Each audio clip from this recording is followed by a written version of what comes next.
Good day. This is Solidarity News Brief, bringing you news highlighting the dignity of human life from conception to natural death.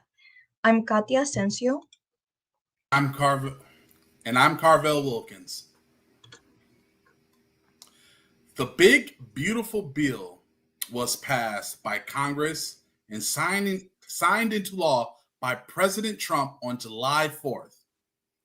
As analyzed in detail on a prior episode of Solidarity News Brief, the huge bill of almost 800 pages has many items which affect the dignity of the human person.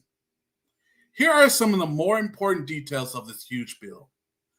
The bill would add over $3 trillion to the federal deficit over the next 10 years, according to the Independent Congressional Budget Office, CBO, with increasing debt to the GDP ratio over the next years as projected by the CBO and the U.S. Treasury, according to a Recruiter's article from July 3rd. The article projects that Treasury yields would increase as a result of the debt increase. Treasury yield is an annual interest rate that the government spends on the debt securities such as bonds. This could lead ultimately to higher interest rates for loans for everyday people. This includes mortgages and car loans, etc. The bill would defund Planned Parenthood for a year, as opposed to 10 years from the House version of the bill.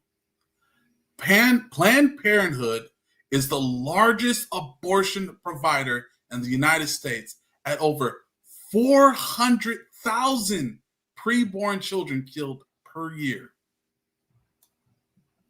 Planned Parenthood receives millions of dollars of Medicaid funding and is the second largest provider of hormone administration for so-called gender transition.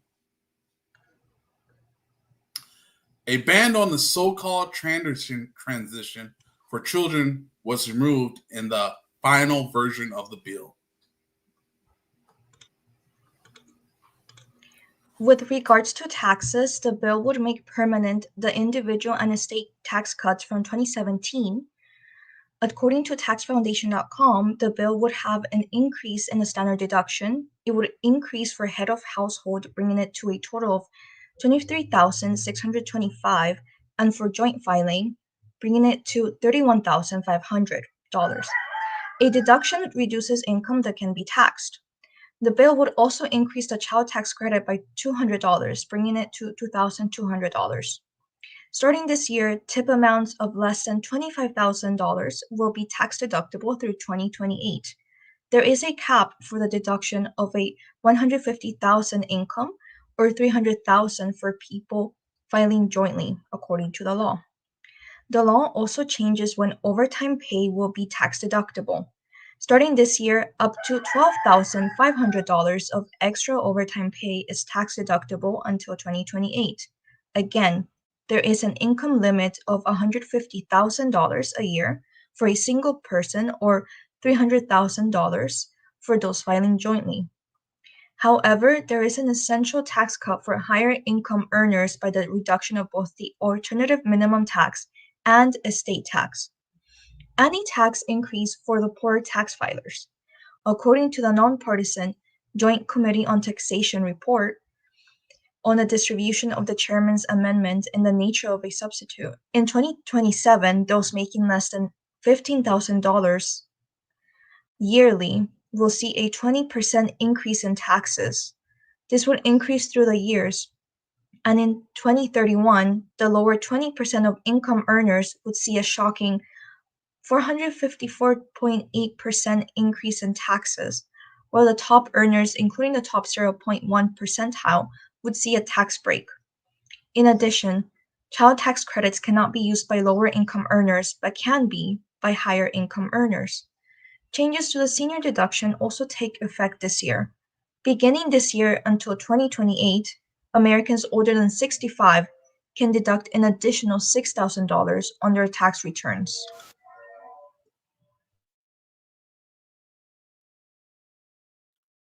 The Consumers Financial Protection Bureau, CFPB, was created in the wake of the 2008 financial crisis to serve as the single agency policing the financial ecosystem of consumer harm, a function previously scattered among multiple regulators. The watchdog has overseen banks, payday lenders, credit bureaus, debt collectors, student loan servicers, private student lenders, and other financial firms. According to a CNBC article from July 9th, the bill nearly halves annual funding to the Consumer Financial Protection Bureau. CFPB funding would fall to 6.5% of the annual operating expenses of the Federal Reserve, down from 12%. That's the lowest share in agency history. Consumer advocates say the funding will weaken the Bureau's ability to police financial firms and consumer financial laws. This is extremely important. According to the article from thehill.com, from July 7th, roughly 16 million people lose their health insurance coverage by 2034 due to cuts in Medicaid and changes to the Affordable Health Care Act marketplace. According to the Congressional Budget Office, Americans could also lose their coverage due to new work requirements from the program. Excuse me. Under the law, adults between the ages of 19 and 64 will need to work at least 80 hours a month to qualify for Medicaid coverages, unless they qualify for certain exemption. However, some adults will be exempt from the new work requirements if they have dependent children or have certain medical conditions. According to thehill.com from July 7th, the law will change the country's largest food assistance program, the Supplemental Nutrients Assistance Program, other words known as SNAP, formerly known as food stamps. Like Medicaid, SNAP will also undergo funding and work requirement changes. In the past, the federal government has funded the program while states have taken on the cost of managing it. Under the bill's conditions, states will be required to partially fund SNAP if they have a payment error rates of 6% or higher beginning in 2028, 2 years after the midterms. Previously, most adults had to work until age 54 to qualify for SNAP unless they were a parent with dependents. Now, the working age to stay in the program has been raised to 64, and only parents with children younger than 14 are exempt from the requirements, according to the law.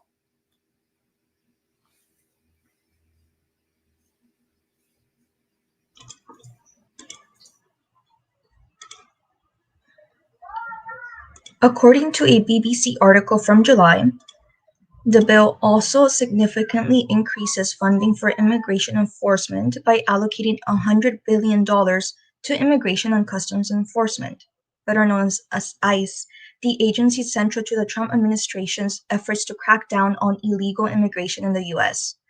The additional funding, which will run until 2029, will be used to nearly double migrant detention capacity in the US and hire more enforcement personnel. Prior to the bill, the existing annual budget for ICE was about $8 billion.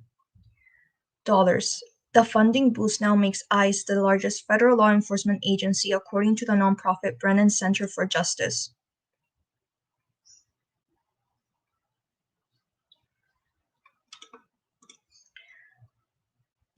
According to the Hill.com article from July 7th, the law eliminates numerous tax incentives from the 2022 Inflation Reduction Act for clean energy and energy efficiency programs.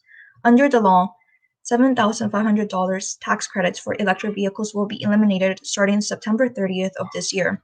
It also eliminates a $3,200 tax credit for Americans making energy improvement changes to their homes beginning in 2026 and ends tax credits for Americans who make investments in clean energy sources for their homes.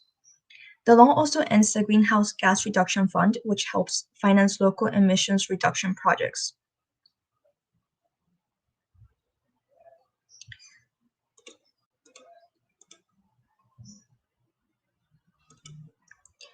Reacting to the passage of this bill by the U.S. Congress, Archbishop Timothy P. Broglio, president of the U.S. Conference of Catholic Bishops, lamented the great harm the bill will cause to many of the most vulnerable in society, making steeper cuts to Medicaid and clean energy tax credits and adding more to the deficit. While the bishops had commended the positive aspects of an earlier version of the bill, the restriction on federal funds to abortion providers such as Planned Parenthood was reduced to 1 year. The parental choice in education provision was greatly weakened, and the restriction on federally funding gender transition procedures was removed. Archbishop Bergoglio said, quote, "My brother bishops and I have repeatedly and consistently urged lawmakers to use the budget reconciliation process to help families in need and to change course on aspects of the bill that fail the poor and vulnerable. The final version of the bill includes unconscionable cuts to healthcare and food assistance, tax cuts that increase inequality, immigration provisions that harm families and children, and cuts to programs that protect God's creation. The bill, as passed, will cause the greatest harm to those who are especially vulnerable in our society. As its provisions go into effect, people will lose access to healthcare and struggle to buy groceries.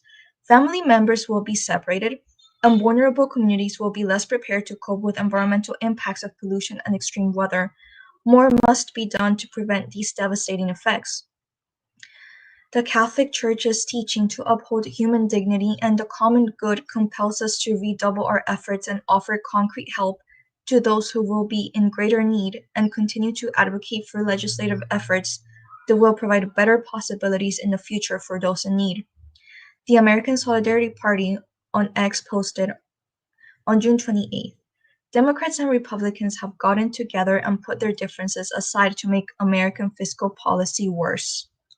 This was in response to a statement by the Tax Foundation on X, which stated, "The Big Beautiful Bill's increased SALT deduction cap would cost hundreds of billions of dollars, while primarily benefiting high earners and making the tax code more regressive."